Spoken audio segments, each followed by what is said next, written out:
Hello, I'm Victor Vogel.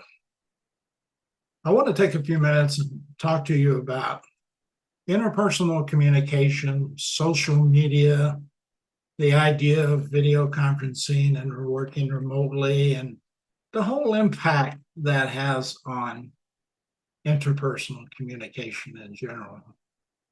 Uh, we as humans just basically are ingrained with this need to connect to others.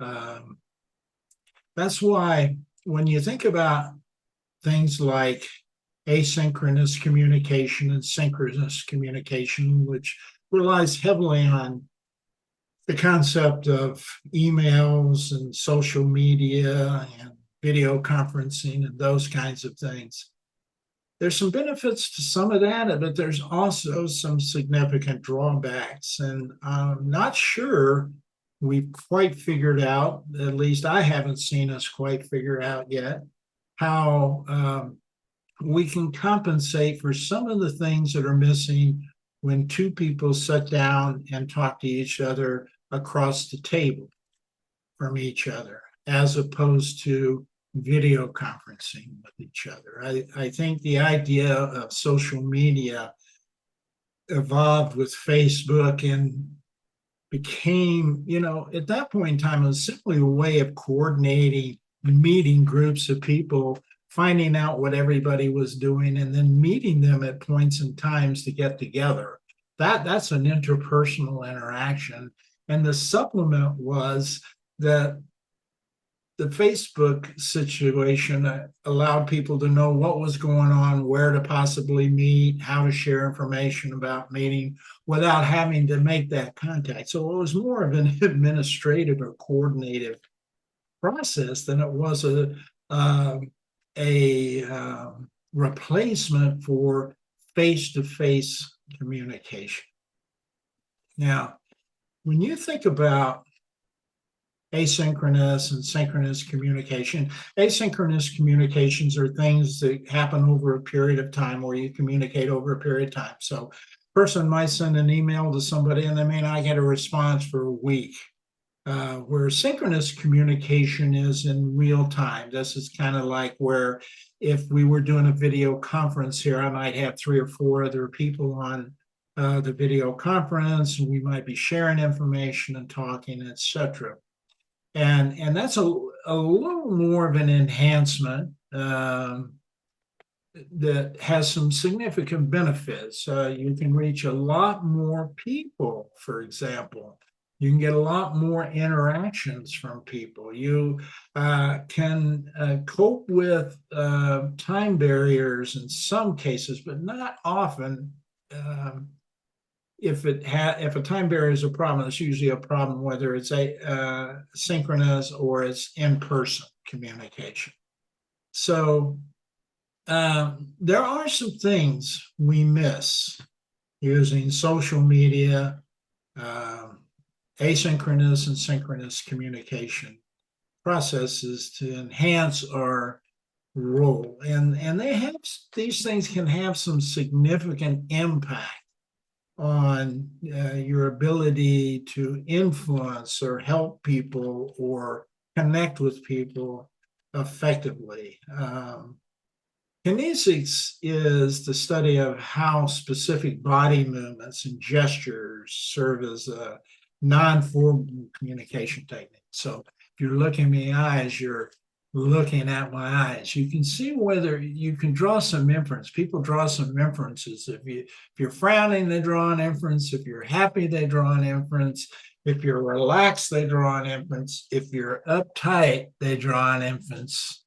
All of these are nonverbal cues that are picked up visually when you're talking to somebody. Now, you can do them.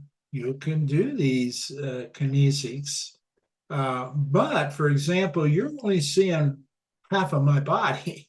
You don't know how my legs are postured. You don't know how I'm, posturing myself while I'm talking. And normally you don't pick these up as readily on little squares on next to you on a screen.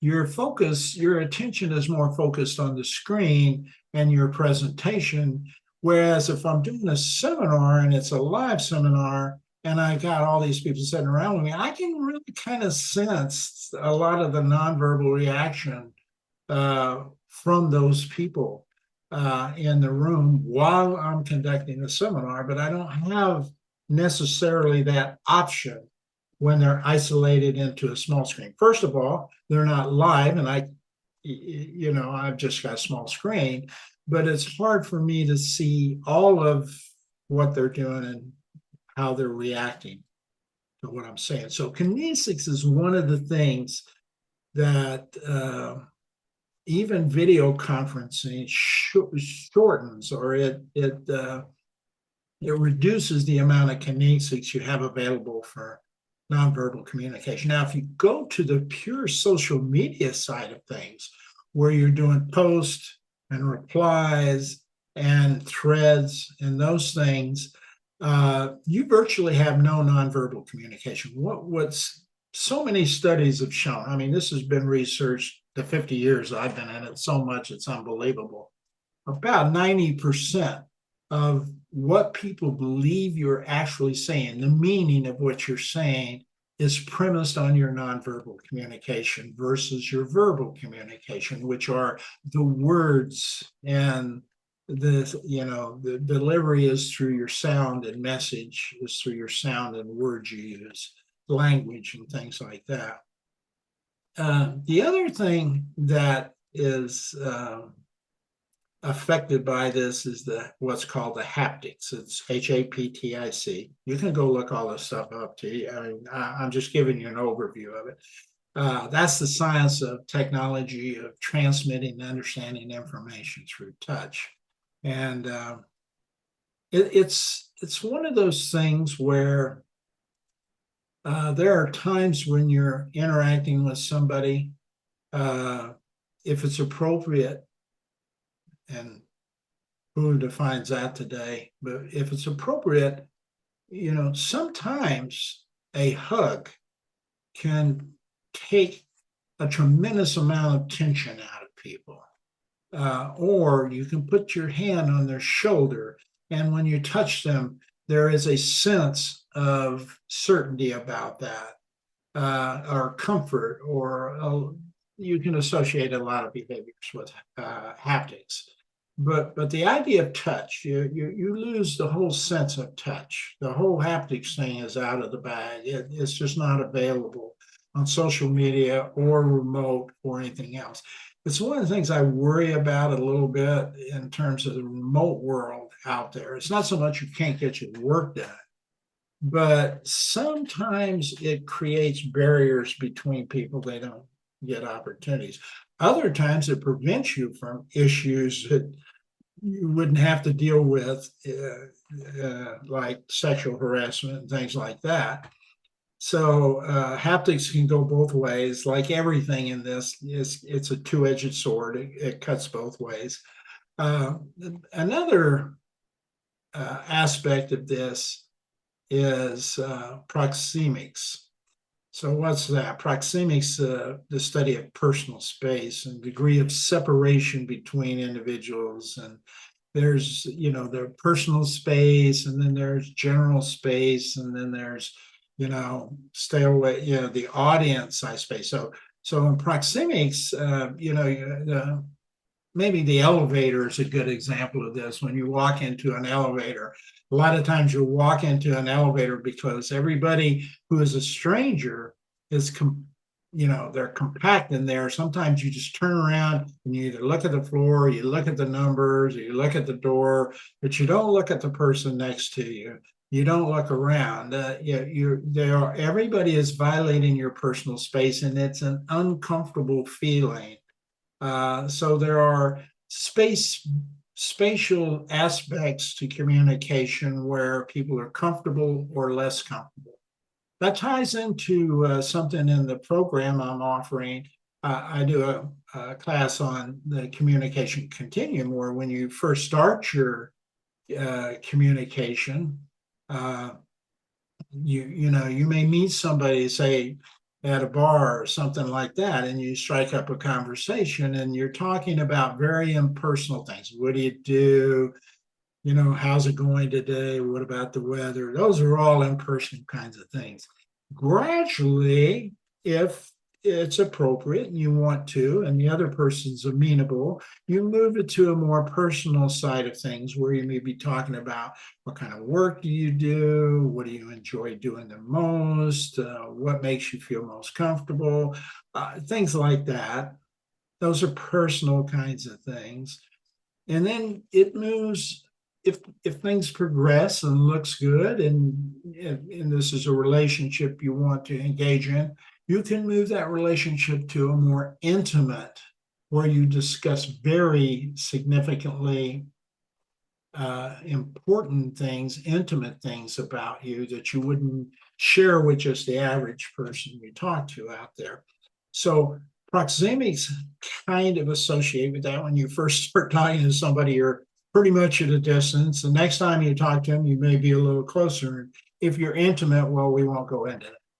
So proxemics is really not available on social media or obviously this format, this video conferencing format.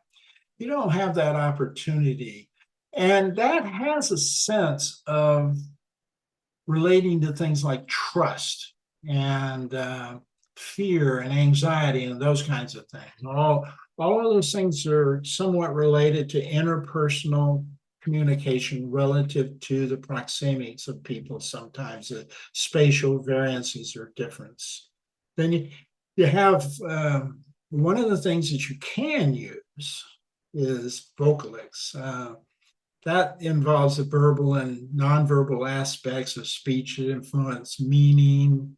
And they include things like pitch and tone and volume and intensity and meaning and even silence. Okay, even silence in a nonverbal sense sends a signal to people. And most of the time, they're going to fill that silence with something that's probably negative. What they don't like about me? What's going on here? If I said something wrong, those are all the kinds of reactions you get from something like silence, which is a vocalic. You're not saying anything. Your tone, your pitches. If you say, I really love you. I mean, I really love you. Where you go? Yeah, I love you. Those two nonverbal variances make a difference into what the actual words I love you mean. And that's a real example of how important it is. I don't know if you could say I love you on a email or a post or a reply or a comment, or there are some words you can use from a language perspective that can simulate or intimate, that's a word, if you can make you feel a certain way, okay, because of your own, but you as a person sending that, you will never know if that happened or not, because you don't have any of these haptics, proxemics, vocalics, or any of those kinds of feedback to tell you whether whatever they send back to you is sincere or not. And sincerity is one of those things that is wrapped around these nonverbal cues that make things either congruent, they make sense, or they don't make sense, and you begin to wonder a little. So that's some of the stuff that's playing out here on social media. Another one is chronemics. Now, this one may have a positive effect. It's a difference in time effects on communication. You often might, if you have a significant time difference between countries, Australia and the United States, for example, you might be able to send a video like I'm doing here right now and snap that and send it straight out to thousands, maybe hundreds or millions of people. That'd be nice, but I don't ever get that, but it might be nice. You get to them really quickly. And if you have some nonverbal, and I guess I can kind of deal with the proxemics if I'm sitting back and casual like this, or this is more haptics, I guess. But the closer I come to the screen, the closer you might feel I'm getting to you. Those things can, cross time barriers very quickly. And that's a very beneficial part. That's one of the very beneficial parts of social media. It gets to a lot of people quickly. And there is a purpose, I think, to that. So those are the things that I look at when I look at social media. I look at remote work. I look at video conferencing. There's so much about interpersonal communication people really don't understand. They do not understand what happens when two people are communicating. And they don't understand because they haven't been taught. Now, what they are taught is they're taught grammar, they're taught language, sometimes they're taught speech or something like that, or debate, but they don't get kinesics, they don't get haptics, they don't get proxemics, they don't get vocalics, they don't get chronemics. They don't understand how all of the dynamic, how all of these things play out in a nonverbal and verbal perspective that constitutes a whole message to somebody. And what you need to do in front of that to sort of create the message you want to send to somebody, we just kind of automatically talk. Well, and then you have that whole aspect of listening. Maybe, do you listen? Do you understand how to listen? Do you understand really what's involved in it? What are the barriers that prevent you? One of the barriers that prevent you from listening in social media, particularly if you're not into video, is you may take time to respond, or the response you sent you may use words that are wrong words that are different from the meaning you want to send. You have to really think through your message. That's why I don't like. I really hate likes. So I could care if you put like on my message. What I really would love is if somebody responded to it and told me why they felt good about it or why they hated it. Either one of those would be great to me, because then it's saying something to me. But if you just say like, I have no idea, one, who the hell you are, and two, what that even means. I have no idea. But I might get 1,000 likes. Yeah. You might get 800 of them being bots, or using that to generate some sort of perspective that they want to pursue. I don't know how you do this. I don't know how you do it. But I do know this: it's hurting people in America, probably hurting people around the world, if we're honest about it, because we're not getting a lot of the stuff that we're used to having as people when we talk to each other face to face. Now, maybe we don't talk to a whole bunch of people. I don't even know if that's necessary in life. That's, I guess, up to you. If you're selling something for $1, I guess, if 1 million people buy it, you're a millionaire overnight. If you want to do that, you can go to my website and go to my GoFundMe page and donate $1 there. And I'll be a millionaire overnight. But that's not going to make my communication better. It's going to make me a better leader. It's not going to make me a better person. What makes me a better person is my ability to understand how to communicate interpersonally in a way using both verbal and nonverbal, and understanding the barriers to it, and understanding the communication channels, and understanding the importance of planning a message before you send it. Most specific, not all the time, but most specifically when it's critical, when it's important, when it's difficult. that you understand how to do these, that you understand what goes on between the message sending, the two channels you use, the feedback loop, and how that loop continually enhances the meaning until you collaborate and come up with this great understanding of each other. That's, you can't have synergy in a team without interpersonal communication. And one of the problems with doing that over this internet system is you cut out a lot of the kinesics and the haptics and the proxemics and vocalics and the chronemics of nonverbal communication, that 90% of what people perceive you want them to understand, and what you want them to understand that you're saying, is in the nonverbal aspects of it. So as you're dealing with this in communication, you wonder why you keep seeing these posts of memes that say 5 best leadership skills, or 4 best communication skills, or 10 best whatever profession you're in, whatever you're looking at. You need to understand something. I'm guessing most people in this country who are in those professions or around those, unless they're novice, and I mean really novice, probably already heard those. I Googled leadership development on Google. I think it was like April 12th or something. It got 9,800,000 hits. That's 9,800,000 resources. If every one of them had the 5 best leadership things, how many of those leadership tips out there would I have? Well, we break them down and say 50% of them say the same thing.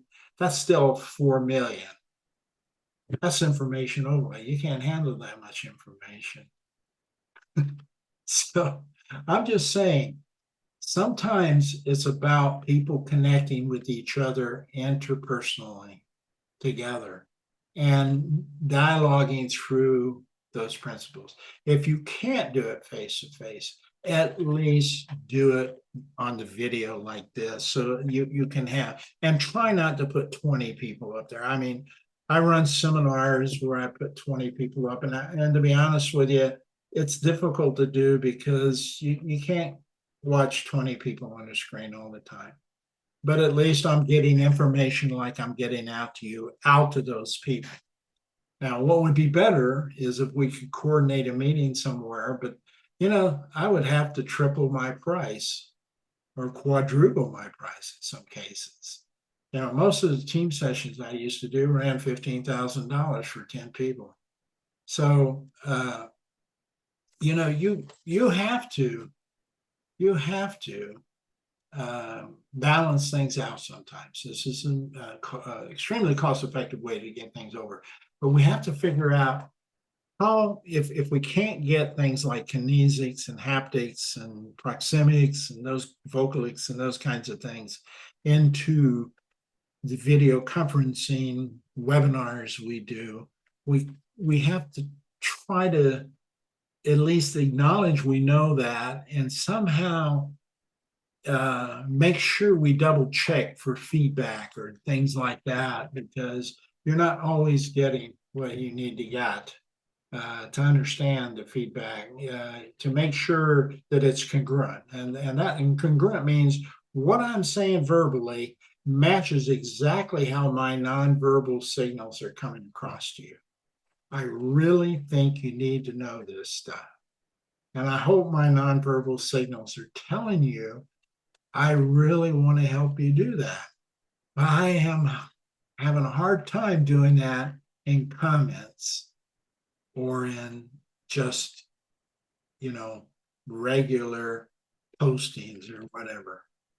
I just, it's not something that's easy to do.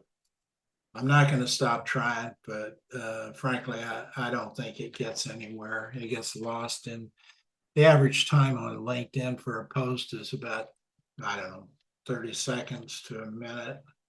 Then it's gone. It's supplemented with, hundreds and thousands of other posts that people are all competing with to try to just get in front of somebody.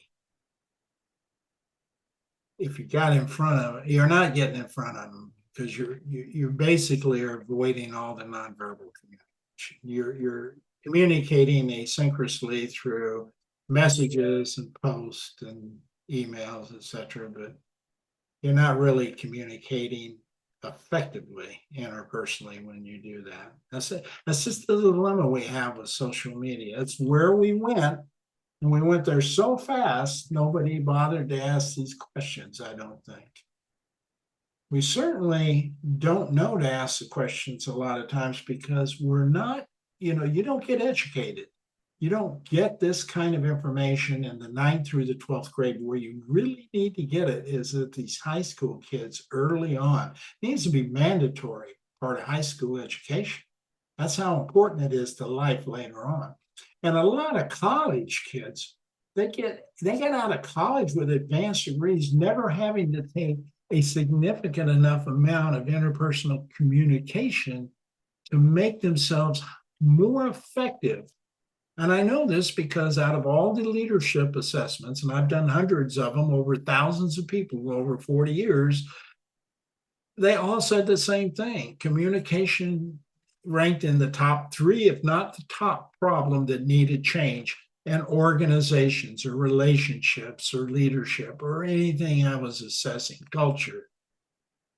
You can't have culture without interpersonal communication. It's a possibility.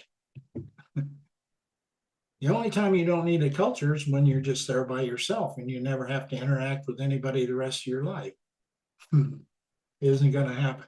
So just some thoughts for you to be thinking about. I'm not trying to judge it one way or the other, although I probably, if I err on the side of saying social media is sort of destroying our communication. But,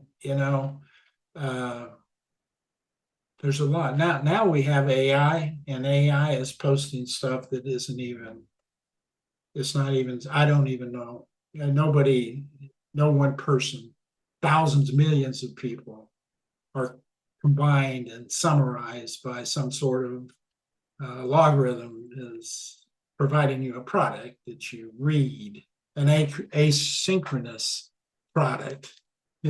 AI is not nonverbal. I can't hug it. I can't hug AI. Thank God I don't want it. But that's what I'm trying to say.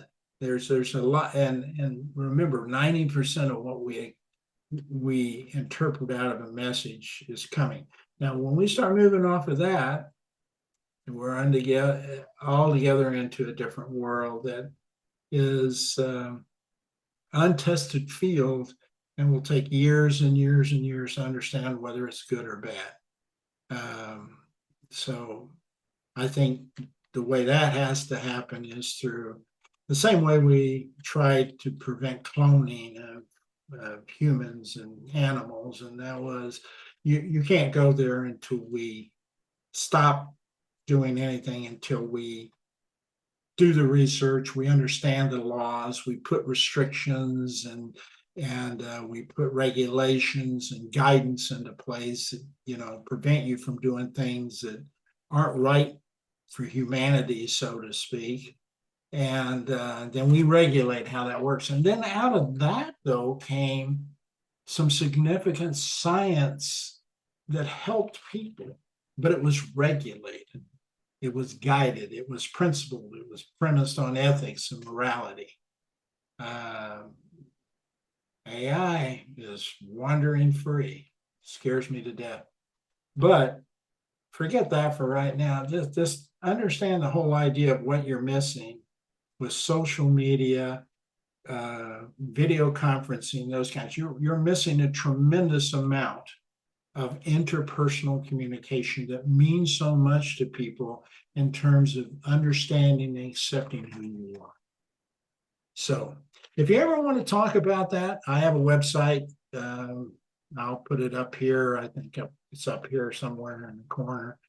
Get on there. Go to contact me. Get on there. Put your name, and let's get on to Zoom and talk one-on-one. That's the best way to use Zoom, is one-on-one, because that's where you have the most kinesic availability. And I can't touch you, but you might get a sense if I move closer uh, that I'm serious. So I'm just saying, if you want to talk about that, that's fine. I'm open. Anything to start getting people to realize they're missing some things here, and maybe somebody's smart enough to work all this stuff into it. I don't think AI. I don't think the VR and the meta stuff is there yet. I don't, I'm not sure somebody who's hugging somebody in a virtual world is getting the same feeling physically that affects your brain. I don't think your brain relates to that avatar like it relates to me hugging you in person, either negatively or positively. Either way, it's still a feeling that you get when you get hugged personally. You probably don't get being hugged by an avatar. Uh, and this is just scratching the surface of the issues around communicating effectively that's impacted so many things like declining leadership and division in our country and hatred and the idea of creating an environment where people can automatically shoot somebody because they're fearful without having recourse or yeah, they don't even think about it. It's programmed in their minds now. So some of this stuff to me is incongruent, but it's also very powerful. Um, and it's a way to put out, social media and is a way to put in, not necessarily video conferencing, probably social media is so much more, is a way to get misinformation out there faster too. It's the dark side. It's the dark side of social media. And unfortunately, I'm not sure it's balanced. I'm thinking we might have more dark. Let me get my hands up so I can get some kinesics in here. We might have some more dark side weighing down in the social media world than the good. So some things to think about along those lines. Till then, oh God, here's a hug. That's the best I can do. Have a good day.